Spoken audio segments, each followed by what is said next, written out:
ठंड के एक कमरे में देवरानी जेठानी का गुजारा। रात का समय है। सर्द हवाएं कमरे की खिड़की से अंदर घुसने की कोशिश कर रही हैं। दोनों बहुएं बिस्तर पर रजाई में दुबकी पड़ी हैं, लेकिन रजाई केवल एक ही है। रीना, तुम इस रजाई को अपनी तरफ क्यों खींच रही हो? देख नहीं रही इतनी ठंड है। दीदी, ठंड तो मुझे भी लग रही है। आप ही तो हर समय इसे अपनी ओर खींच लेती हैं। अरे ऐसा कुछ नहीं है, मैं तो बस थोड़ा आराम करना चाहती हूँ। लेकिन तुम हो कि जरा भी नहीं समझती हो, बस अपने बारे में सोचती हो। दीदी, हमेशा आपकी बात मानी जाए ऐसा हो नहीं सकता। एक रजाई में दो लोगों का रहना मुश्किल है। अच्छा होगा आप अपना कुछ इंतजाम कर लो। इंतजाम? यहाँ कौन सा आराम का मौका है कि इंतजाम करने बैठूं? तुम हो कि खुद कुछ नहीं करोगी और शिकायतें करती रहोगी। वैसे भी माँ जी ने मुझे इस कमरे में भेजा है, मैं क्यों इंतजाम करूं? तुम्हारा कमरा तुम करो, पर रहना तो आपको है ना। आप आई हो तो इंतजाम आपको करना है। हे भगवान, मैं तुम्हारे टॉर्चर से ना आज ही परेशान हो गई हूँ। काश माँ जी के बारे में मैंने ना सोचा होता तो आज यहाँ न रहना पड़ता। आप खुद को ज्यादा चिंतावादी समझती हैं क्या? अरे मुझे भी फिक्र थी माँ जी की, इसीलिए मैंने ये फैसला लिया, तभी आप इस कमरे में हो। ये कहकर दोनों देवरानी जेठानी रजाई के अंदर ही लेटे लेटे रजाई खींचते हुए लड़ने लगती हैं। आखिर सास के लिए देवरानी जेठानी ने ठंड के एक कमरे में गुजारा करने का फैसला क्यों किया? ये जानने के लिए हमें कहानी में कुछ समय पीछे जाना होगा, जहाँ सास ससुर को बाहर आंगन में खाट पर सोने में ठंड लग रही थी।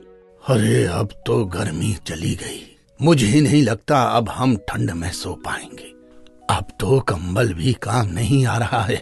वैसे भी दिसंबर आ गया है, अब हमें कमरे के अंदर सो जाना चाहिए। वैसे भी बूढ़े हैं, कहीं ठंड से जल्दी प्यारे न हो जाएं।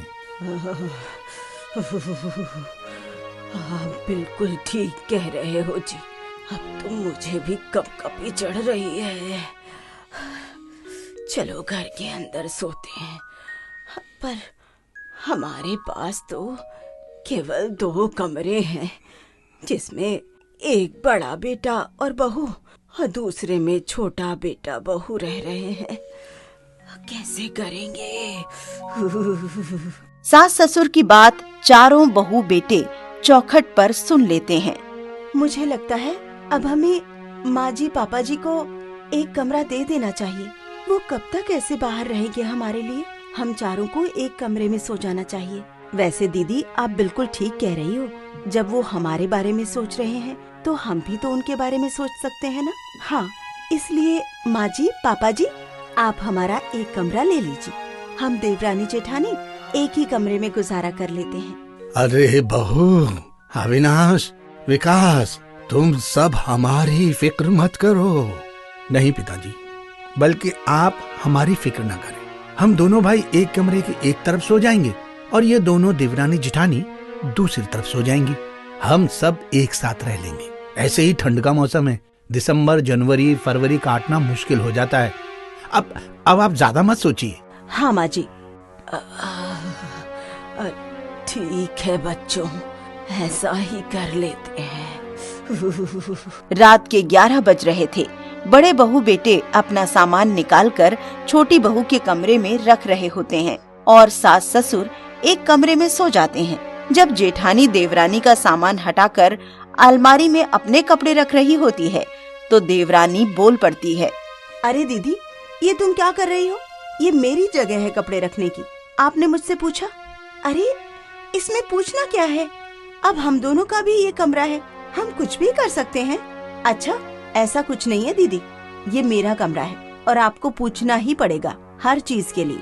साइड में कपड़े रखो, ना कि मेरे हटाकर। ऐसा नहीं चलेगा। एक कमरा है, आधा तुम्हारा आधा मेरा। नहीं दीदी, ये सिर्फ मेरा कमरा है। अरे तुम दोनों कब तक ऐसे लड़ते रहोगे? सामान लगाओ और सोने की तैयारी करो। ठंड हो रही है, अभी तो तुम लोगों को एक साथ सोना भी है। और क्या, सोते टाइम लड़ने मत लगना। अरे हम क्यों लड़ेंगे भला? इसके बाद दोनों देवरानी जेठानी सोने के लिए बिस्तर में लेट जाती हैं और कंबल के लिए लड़ने लगते हैं। तत्पश्चात दोनों के पति उन्हें समझाते हैं, तब जाकर वो आराम से सोने लगती हैं। ठंड और बढ़ जाती है। दोनों हीटर जलाने के पीछे लड़ ही रही थीं कि लाइट चली जाती है। और लड़ो, लाइट चली गई ना। मैं नहीं दीदी, आप लड़ रही थी। ठंड लग रही है, ठंड से बचने का कुछ और इंतजाम करना पड़ेगा। ठीक है, आग जला लेते हैं, जिससे कमरा गर्म भी हो जाएगा और हमें ठंड नहीं लगेगी। लेकिन करोगी तुम? दीदी, आप हमेशा कहती हैं कि मैं कुछ नहीं करती। देखो, मैं आज आग जला रही हूँ ताकि ठंड से थोड़ी राहत मिल सके। अच्छा, देखती हूँ कितनी कुशलता से आग जलाती हो। लेकिन ध्यान रखना, अगर कुछ गलत हुआ तो कमरे में धुआं भर जाएगा। दीदी, आप बस अपनी चिंता करो, ये काम मैं कर लूंगी। आपको घबराने की जरूरत नहीं है। रीना आग जलाने का प्रयास करती है, लेकिन ज्यादा सूखी लकड़ी न होने के कारण आग सही से नहीं जल पाती। लेकिन बाद में मीना किसी तरह आग जला लेती है, जिसके बाद दोनों हाथ सेकती हैं। अरे वाह, अब अच्छा लग रहा है। हाँ, रात का आधा समय बीत चुका है। ठंड अब भी कम नहीं हुई है। रीना चाय बनाने का प्रस्ताव रखती है ताकि ठंड से थोड़ी राहत मिले। दीदी, चाय बना लेते हैं, ठंड से थोड़ा आराम मिल जाएगा। हाँ ठीक है, लेकिन तुम बना लो, मुझे चाय का ज्यादा शौक नहीं है। दीदी, आपको चाय नहीं पीनी तो मत पियो, लेकिन मुझे खुद के लिए तो चाय बनानी पड़ेगी ना। अच्छा, तुम अकेले बनाओगी तो क्या पता कैसा बना दो, इसलिए मुझे भी एक कप बना देना, ठीक है? रीना चाय बनाती है और जैसे ही चाय तैयार होती है, मीना ज्यादा चीनी डालने की शिकायत करती है। ये क्या रीना, इतनी चीनी क्यों डाल दी? तुम्हें तो चाय भी ठीक से बनानी नहीं आती।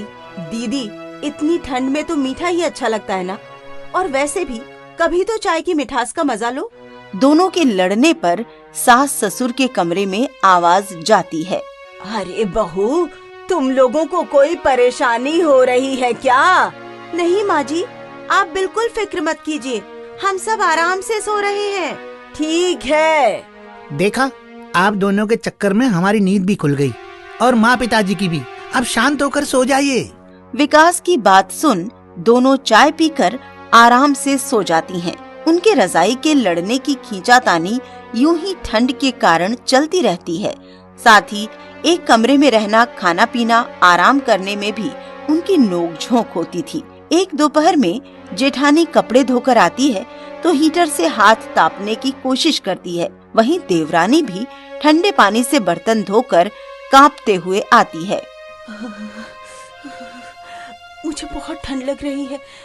हीटर कहाँ है? आपके हाथ में क्या कर रहा है? इसे मुझे दे दो।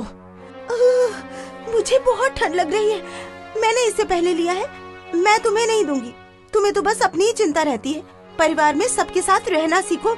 अरे थोड़ा त्याग करना सीखो। दीदी, त्याग करना सिखाने से पहले खुद पर भी ये नियम लागू करो। आप हमेशा मुझे ही दोष देती हैं, लेकिन देखिए खुद क्या कर रही हैं। अच्छा चलो, अब तुम भी मुझे सिखाने लगी हो। देखती हूँ तुम कब तक हीटर का इस्तेमाल करती हो। हे भगवान, तुम दोनों तो बहनों की तरह एक कमरे में रह रही हो। तुम्हें एक दूसरे की आदत नहीं हुई जो लड़े ही जा रही हो। अरे एक हीटर पर तो दोनों हाथ साथ में भी ताप सकती हो। इतना लड़ने वाली क्या बात है? जैसे तुम्हारे पति प्यार से रहते हैं, अरे ऐसे तुम भी रहो ना। धीरे धीरे दोनों को एहसास होता है कि इस तरह की लड़ाई से उन्हें कोई फायदा नहीं हो रहा है। अब उन्हें एक साथ रहकर समझदारी से काम लेना होगा। एक दिन रीना मीना के पास बैठती है और बात करती है। दीदी, मुझे लगता है कि हमारी रोज की खींचतान से कुछ नहीं होगा। सर्दी तो ऐसे ही रहेगी। क्यों ना हम दोनों मिलकर कोई तरीका निकालें? सही कह रही हो रीना, लड़ाई करने से कुछ नहीं होगा। इससे तो बेहतर है कि हम एक दूसरे का साथ दें। तो फिर आज से हम काम बांट लेते हैं। एक दिन आप आग जलाने का काम करो और दूसरे दिन मैं, और ऐसे ही घर का काम भी करेंगे। और हाँ, और कंबल भी बारी बारी से ओढ़ लिया करेंगे। इस तरह ठंड से भी बचेंगे और एक दूसरे की आदतें भी समझेंगे। पर दीदी, हम सबका अपना अपना कमरा होता, आप भी कब तक ऐसे रहेंगी? फैमिली प्लानिंग के लिए अलग अलग कमरा तो चाहिए ही होता है ना। उसकी चिंता आप दोनों मत करो। हमने माँ से कह दिया है कि हम जल्दी ही एक कमरा बनवाएंगे। क्या सच में? फिर ठीक है। फिर दोनों एक दूसरे की मदद से सर्दी से थोड़ा राहत महसूस करती हैं। धीरे धीरे दोनों बहुओं के बीच की तकरार की जगह दोस्ती और समझदारी ले लेती है। अब वो एक दूसरे की जिम्मेदारियां समझने लगी हैं। कुछ दिनों बाद ठंड कम हो जाती है और कमरे का निर्माण कार्य भी पूरा हो जाता है। अब दोनों को अपने अपने कमरे मिल जाते हैं, लेकिन इस दौरान बिताए गए साथ के पल उनके रिश्ते को मजबूत बना चुके हैं। रीना, अब तुम्हें अपना कमरा मिल गया है। अब तुम अपनी चाय में जितनी चीनी डालो, मुझे कोई शिकायत नहीं होगी। दीदी, आपसे लड़ाई करके जितनी ठंड बर्दाश्त की है, वो अब यादगार बन गई है। अब कभी भी ठंड में मैं अकेले नहीं रहना चाहूंगी।